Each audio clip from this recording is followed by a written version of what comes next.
What is no mind? The yogi says no mind is samadhi, shutting down the mind. What does Gaudapada say? The next verse. The verse I just quoted was 3.31, 3rd chapter, 31st verse. Now 3rd chapter, 32nd verse. Next verse tells us what is Gaudapada's advice about no mind.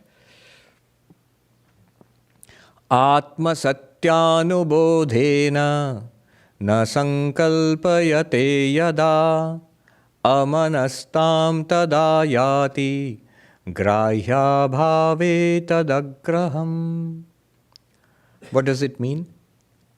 When you realize yourself, the Atman, as existence, consciousness, bliss, as Brahman, then the mind, there will be no more desiring, reaching out, grasping in the mind anymore. When the mind finds nothing out there to grasp, then it becomes a non-grasping mind, agraham. That is no mind. Then the mind becomes no mind. What does it mean? Let me repeat a story, but it's very relevant here. I have already told you the story. The Princess of Kashi, many of you have heard it, but it's very relevant here. The story goes that there was a prince, there was a kingdom in ancient India where in the court a play was staged. And in the play, one of the roles was the role of a little girl who was the Princess of Kashi. Kashi, you know, Benares, that was a big city in ancient India.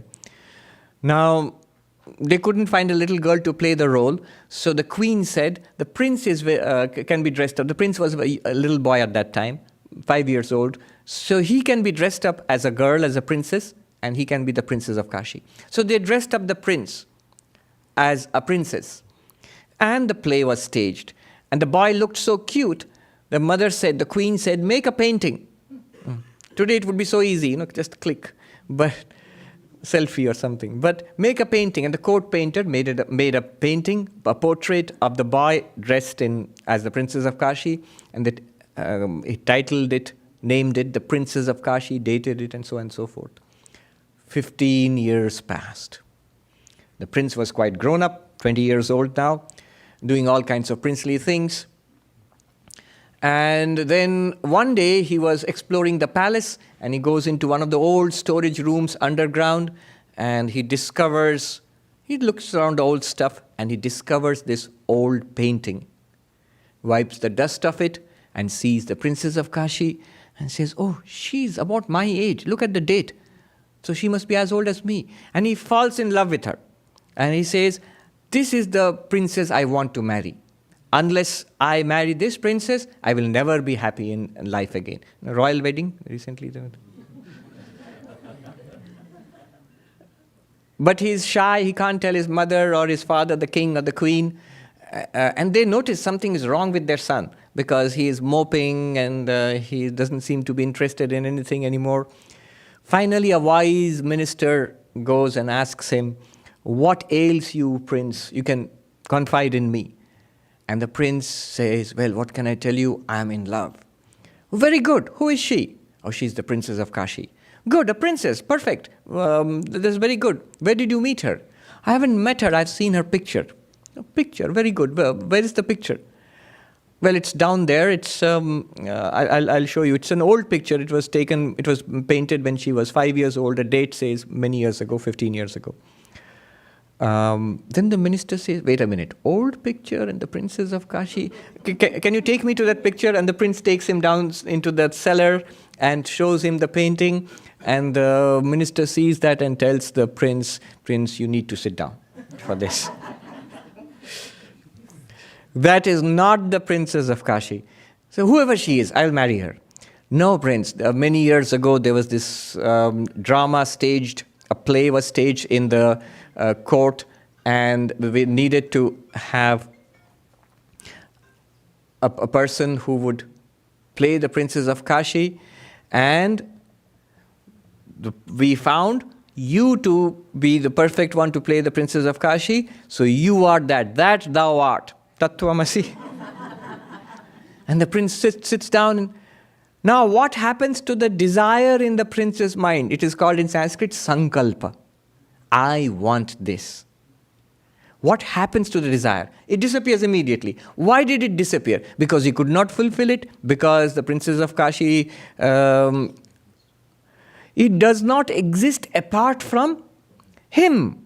He alone is the princess of Kashi and always has been. This idea of duality, something apart from him which is nice and which he wants, this led to the sankalpa in the mind. And that sankalpa, that desire, I want this. It could be the other way around also, something bad, I want to avoid this. I want to get this, I want to avoid this. Raga dvesha. This is at the root of samsara. His sankalpa disappeared immediately. Why did it disappear? Because duality, dvaita disappeared. There is no second thing, no person called Princess of Kashi apart from me. This is what the prince realized. Dvaita, duality disappeared. The moment duality disappeared, sankalpa in the mind also disappeared. That there is something out there which I have to achieve or get. No, it is me. And when the sankalpa has gone, raga, dvesha, attraction, repulsion is gone, it is me alone. What is there in me to be gotten rid of, or what is there in me to be achieved? It's always there with me. I am myself.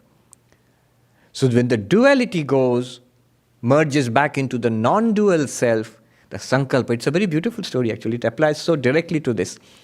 He says, when the reality is understood, atma satyanubodhena, na sankalpayate yada, when one realizes the truth about oneself, and that the princess of Kashi is none other than me, then the mind does not do a sankalpa, that I want this.